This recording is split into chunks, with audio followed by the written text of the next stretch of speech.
Yesterday, the House Subcommittee on Federal Government Weaponization, chaired by Ohio Representative Jim Jordan, brought forth witnesses who alleged they were victims of retaliation for expressing concern over alleged politicization and weaponization of the FBI.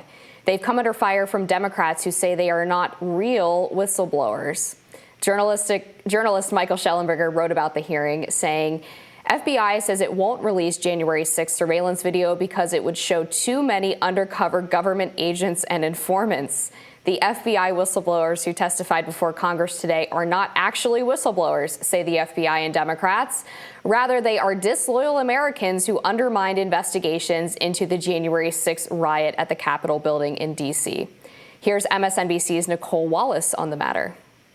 Harry, what does it say that Republicans are trying to misappropriate the whistleblower term? I mean, there's always a more sinister motive. They are reappropriating the term whistleblower after doing everything they could to endanger the life of the actual whistleblower that led to Donald Trump's first impeachment.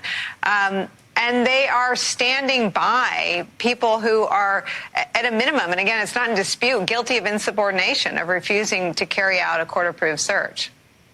Yeah, I mean, there is a political farce here, and it even extends to the level of language and the complete twisting and bastardization of terms we accept and that are important. A point that hasn't been raised, but was a big part of the back and forth in the committee, the testimony that this guy gave, that Agent Allen gave to the Republicans, he refused to provide to the Democrats. He said, I'm not comfortable. Goldman had a field day with Jordan saying he doesn't get to decide. There are rules here. And again, their whistleblowers want their information to come out. But this, in fact, exposed him as just being a political operative.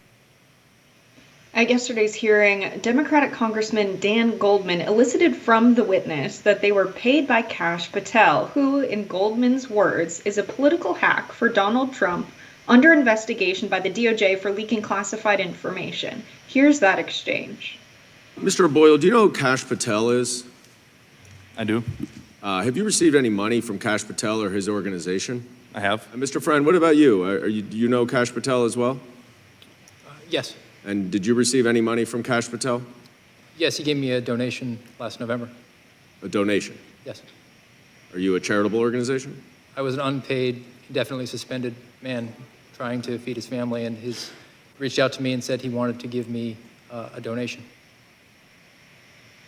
Amber, what do you make of this? I mean, it seems to me that there's some contention over whether or not these two are considered whistleblowers at all. But it seems to me that this is exposing a lot of what the FBI has been up to for the past, better half of a century, which is spying on their own citizens. And clearly the FBI has some political motives within the country. I don't know if these two are nonpartisan actors in it all, but it's definitely showing some fracturing between the people's trust in government and what the FBI has been up to, which I think is healthy. Yeah, I completely agree. I think it's ridiculous that people are still having to basically claw for information about the January 6th riots. I mean, if this was as big of a watershed moment in our country's history as the Democrats say it was, then why don't they want every bit of information to come out, including the potential role that the FBI played in this? According to this report from Michael Schellenberg, there were anywhere between 100 to 200 undercover agents at the riot that day. And I think the FBI needs to explain why, if there were that many people, that many agents in the crowd that day, why were they just going along with it rather than trying to stop it from occurring? They claimed that this was obviously a safety and security threat to members of Congress, and yet they seemingly had some ability to try to prevent this from happening, and they didn't do that. And it's absurd to me that we have these whistleblowers who are willing to share this information about how many people were there that day, what the FBI's role was, and Democrats and our national security apparatuses want to prevent that from happening. Yeah, I can see a world where it's absolutely the case that we had these FBI agents, these undercovers with the Fed at the January 6th insurrection, and they were in the crowd and not doing enough. And there were so many of them that if you were familiar with the matter, you'd be able to point them out if we release the footage. That to me is highly suspicious, but I do think it's also true that if you're a member of the GOP and you're picking people to testify in this hearing, these folks that have some ties to members of the Trump administration and the Trump campaign, Kash Patel, and they've exchanged money with them, that maybe you wouldn't expect these folks to be, I don't know, an impartial witness who's speaking solely to what the FBI has been up to. They might have some kind of agenda to say, you know what, this whole January 6th thing was put on by the FBI, right? Taking that kind of money from Donald Trump, really wanting him to seem like he didn't have a role in inciting the insurrection. I think both of those things can be true at once here. Yeah, I kind of get the sense from one of the answers there that maybe they had a GoFundMe or a Give, Send, Go set up and Kash Patel happened to donate to it. I don't think it's quite as nefarious as Daniel Goldman was trying to make it out to be. And by every measure, these guys have a record of being in service to their country. I think one is a Marine, one served as an FBI special agent for almost a decade. So these guys are not people who just were at the FBI on January 6th and then crawled out of the woodwork to try to debunk the narrative that was coming from the left. It seems like they have had a long history of good work in that agency and were unfairly retaliated against. I mean, the FBI, for example, says that they were suspended because they posed a national security threat. I mean, are you really going to tell me that a Marine was somehow working against the country within the FBI because he wanted to share information about what happened on January 6th? It just seems like a lot of excuses and not a whole lot of evidence. Yeah, it seems to me that it's just bringing up the conversation again. I mean, we already had the January 6th committee discuss what happened that day in great detail, many hearings where they hashed all of that out. Now we're having to do it again. This is supposed to be a committee on the operations of just the FBI, this hearing rather. And what we're getting out of it is rehashing a lot of the things that were discussed when we had the January 6th hearing, which wasn't tuned into by a lot of Trump supporters because it was framed as this witch hunt, as this kangaroo court.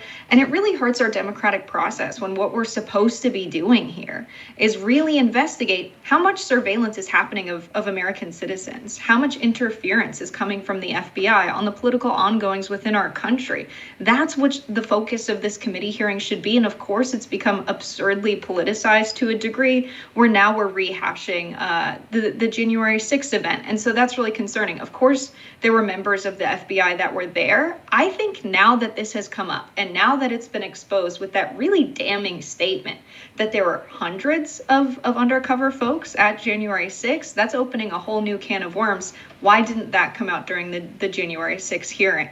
And I think that's what happens when you have such partisan leaders of these hearings organizing what's supposed to happen within them, because you have members of the House and the Senate who are Democrats who are saying it's a big problem that we didn't have a say in picking who these folks coming and testifying would be. It's like, get it together. This is about what's happening in our country, not about fighting for partisan ends here.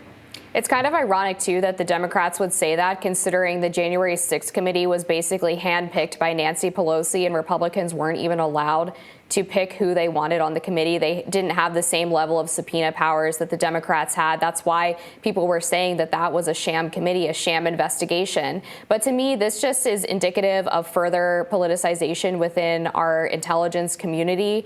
I mean, the FBI has spent its time going into pro-lifers' houses with their children present and arresting them because they protested at abortion clinics, creating threat tags for parents who were protesting at school board meetings, clearly just not using their resources in ways that are actually helpful for national security and instead targeting Americans who are just exercising their First Amendment rights. Yeah, I think there's another element here where it's like, I think back to, I don't know, the MOVE bombing and the times where the FBI took incredibly violent action against our citizens that were not posing a particularly large threat against any other citizens or any threat for that matter. I think about those situations, but I also think about the FBI's role in investigating serial killers and trying to assess what was going on in our country when we saw the rise of serial killers and people weren't killing because of motive, means, and opportunity like they traditionally saw when they investigated murders and this kind of criminality. Then people were killing strangers. Now we have this problem of mass shooters, and the FBI oftentimes receiving tips about how these individuals were dangerous, had political motivations, had extensive planning ahead of their attacks. And it's like when the FBI is focused on things like this, and we have hundreds of informants undercover at the January 6th insurrection, but little to no investigation when they get tips about potential mass shooters, that's a huge problem when you think about the allocation of personnel and resources as well. Absolutely. Not to mention, we still don't know what happened in the Vegas shooting, but we'll have to leave it there. More Rising right after this.